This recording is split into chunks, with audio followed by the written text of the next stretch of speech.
is the size I'm going to get for the wreath.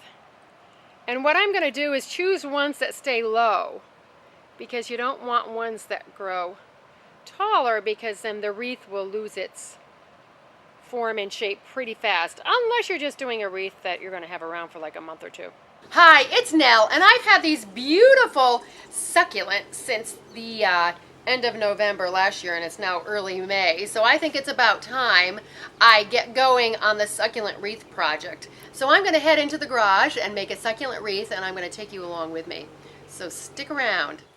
And there are a few ways that I've done a succulent wreath. I showed you on the grapevine form. I've also done them in the moss-covered forms. They're either plastic or they're mesh, and you poke holes in it, and you put the cuttings or the little plants in there. But today, because I'm doing this size plant here, I have chosen to use the wire wreath form here.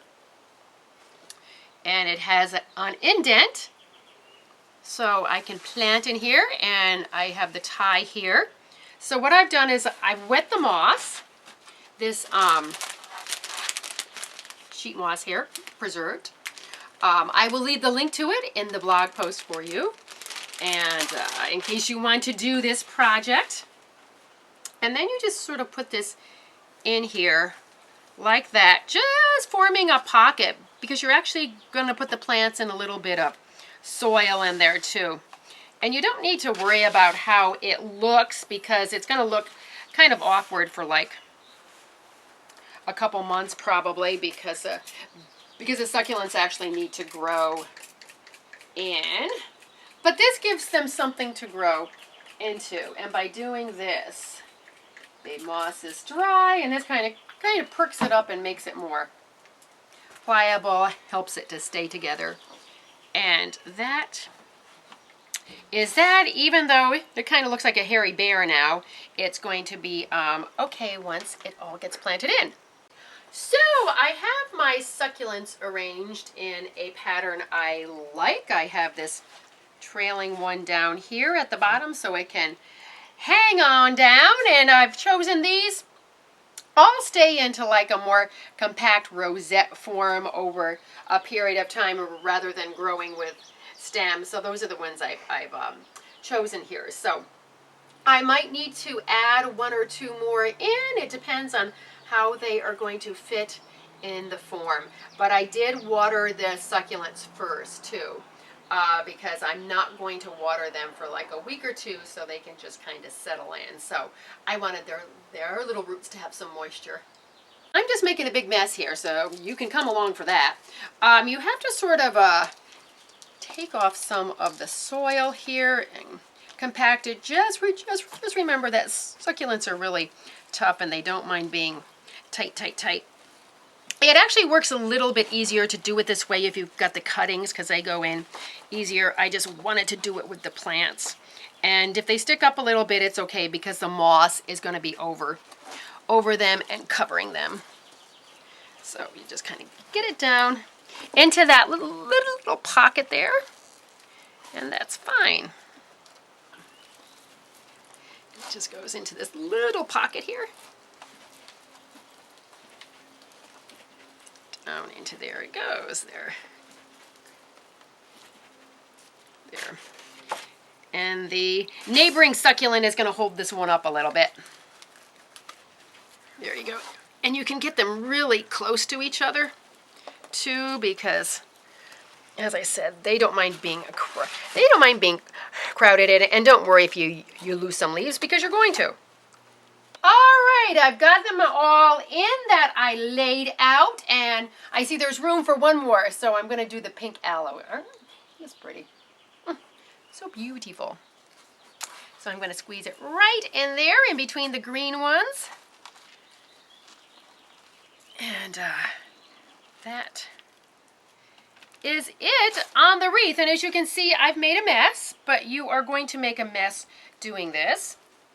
And I'm going to clean up so you can see this better, and then I'm going to tell you a couple things you need to do with this. So I have my handy dandy greening pins. I love these. And what I'm going to do is I'm just going to go around and I'm going to tuck in all the moss that's hanging over. So it just kind of forms a pocket, and it's going to look better too.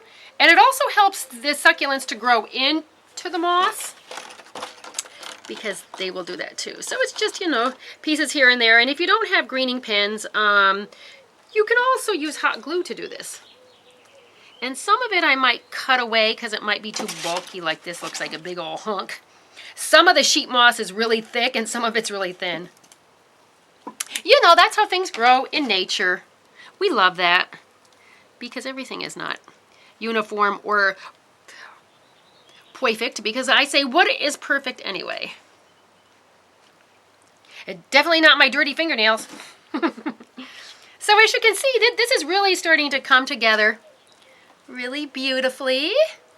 I'm going to tuck and I'm going to put a pin here. And you don't have to worry about being neat, because the succulents are going to grow, especially these, because they've been in those tiny pots for months now. They're like, are you going to do anything with us? And I'm going to take this with me to my new home.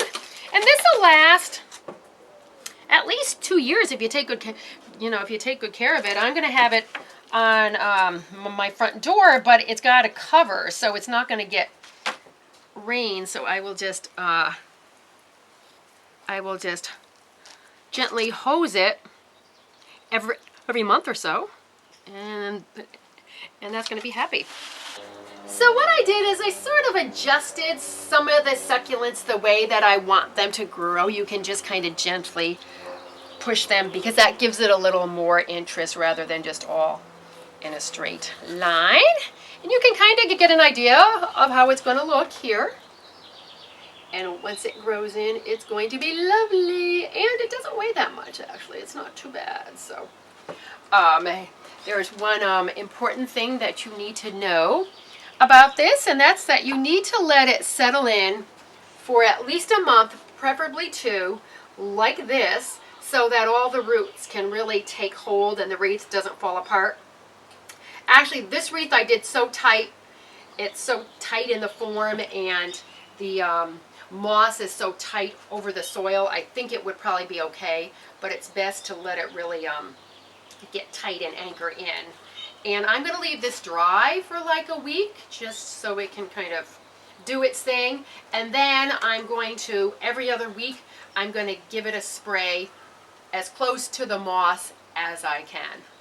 So this whole project took me like half an hour to 45 minutes, including probably more like 45 minutes to get the moss in, because that takes a little bit of time. So it's not really all that timely. So just choose succulents which are appealing to you or interesting, that grow in more of a tight form, and you can make yourself a wreath like this too.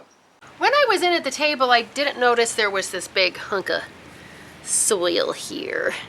So I just want to make sure that stays in, so you just have to mind that. But sometimes it's hard to see when you're not looking down on it. So just going to do that, and then that's going to all root in and make a nice little covering to hold that soil in. I hope you have enjoyed this. I'm going to, because it's going to be beautiful on my new front door, and I have a lot more videos coming your way about all kinds of things.